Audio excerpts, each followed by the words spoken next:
मैं ये जानना चाहूँगा, वैसे कई लोग जानना चाहेंगे कि नरेंद्र मोदी जी को जब जुकाम लगता है तो वो क्या लेते हैं? आप हैरान होंगे, मैं बहुत ही, फिर वही कहूँगा, मैं ऐसी कठिन जिंदगी जी करके आया हूँ। तो डॉक्टर क्या होता है, ये महंगी दवाइयाँ क्या होती हैं, सोफिस्टिकेटेड क्या होता है, वो सब। आप आयुर्वेदिक पे बहुत विश्वास करते हैं। मैं बताता हूँ आयुर्वेद के बजाय कैसी जिंदगी है। अब आप जब पहाड़ चढ़ते हैं तो पैर तो दर्द करते ही हैं, कितनी आदि हो, लेकिन ऊंचाइयों पर जाते हो तो अब जो अकेला इंसान है वो क्या करेगा? मालिश वालिश वाले को तो कुछ नहीं करा ऐसे सकता, वैसे किसी तो को होते नहीं है, क्या फिजियोथेरेपी नहीं करा सकता, मसाज नहीं करवा सकता। अब मैं क्या करता था जी, मेरे कंधे पे हमेशा एक ये जो असम का गमछा होता है ना, हाँ, ये गमछा मेरे पास रहता था ऐसा। तो मैं जैसे उसको ऐसे पैर पे बांध देता था पूरा, और बीच में एक छोटी लकड़ी तोड़ करके पैर से लगा देता था। फिर इसको मैं कर्व करता था, अच्छा। तो प्रेशर आता था।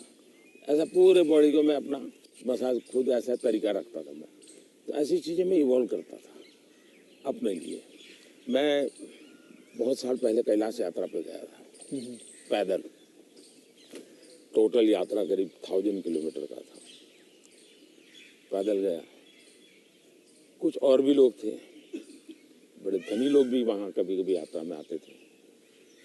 अब बहुत बड़े बड़े महंगे वो चमड़ी बचाने के लिए सब लेकर के आए हुए थे। मेरे पास तो कुछ था, मेरे पास कैस्टर ऑयल था, और वो भी रॉ, सीधा वो घानी से निकाला हुआ।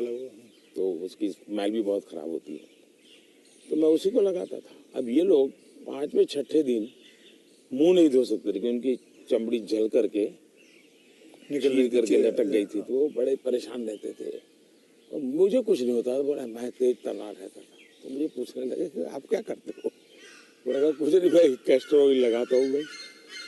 तो रात को हम जब पहाड़ चढ़ करके रात्रि मुकाम होता था, मेरे पास आ जाते थे, हर को एक एक बूंद कैस्टर ऑयल मेरे से ले जाता था। जुकाम होता है देखो, मैं गर्म पानी पूरा समय पीता हूँ। गर्म पानी? गर्म पानी, उसमें कुछ शहद या कुछ नहीं, सिंपल गर्म पानी। दूसरा, हो सके तो फास्टिंग करता हूँ। अच्छा। फास्टिंग यानी एकदम से सिवाय पानी कुछ नहीं, 1-2 दिन 24 घंटे 48 घंटे, ज़्यादा नहीं करना पड़ता। तीसरा, ये सरसों का तेल होता है, उसको थोड़ा गर्म करके रात को 2-3 बूंद डाल देता है। जलन बहुत होती है, लेकिन ये मेरा 1-2 दिन में क्लियर कर देता है। तो ऐसे ही जीने की आदत है।